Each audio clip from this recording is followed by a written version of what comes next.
warahmatullahi wabarakatuh. Berikut alat-alat utama di laboratorium ya. Yang pertama analytic balance atau neraca analitik. Ini untuk menimbang atau mengukur jumlah zat yang akan digunakan. Ini bentuknya analytic balance. Jadi zat dimasukkan ke dalam neraca analitik ini. Selanjutnya adalah open. Ini open untuk mengeringkan alat-alat gelas, mengeringkan bahan dan sampel. Jadi kalau misalnya membuat tawas itu masukkan ke dalam sini. Terus hot plate stirrer. Ini untuk memanaskan dan menghomogenkan suatu larutan dengan pengadukan. Ini otomatis mengaduk.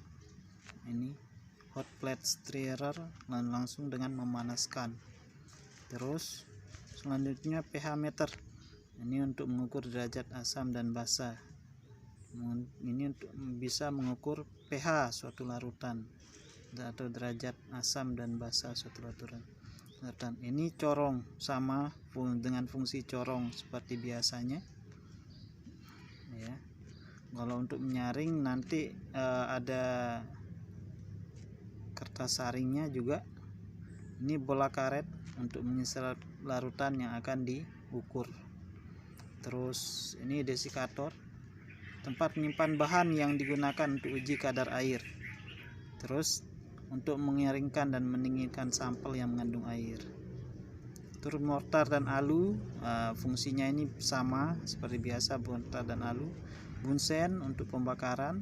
Terus glass beaker menampung bahan kimia atau larutan dalam jumlah yang banyak. Erlenmeyer menyimpan dan memanaskan larutan dan menampung filtrat hasil penyaringan. Ini fungsinya. Terus gelas ukur untuk mengukur volume larutan.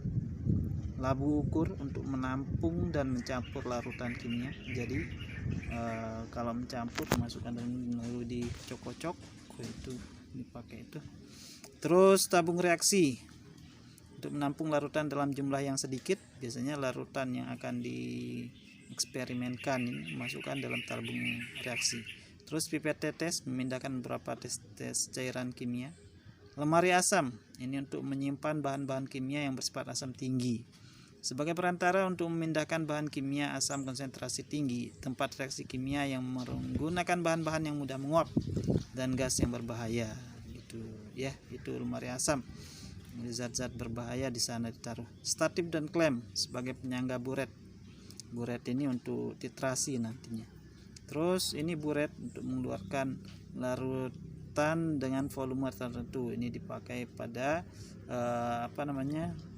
kegiatan titrasi asam dan basa. Rak tabung reaksi, ini tempat tabung reaksi. Indikator universal mengukur derajat keasaman dan kebasahan gitu. Jadi di sini kita bisa sama kayak pH meter, tapi ini kita cocokkan warna. Furnas menggabungkan atau mengarangkan suatu zat, menentukan kadar C organik pada pupuk organik. Demikian dulu alat-alat lab dan fungsinya. Kemarin kau berbalik, meninggalkanku tak ku simpan. Sisa dendam, lihat nanti kita buktikan siapa aku.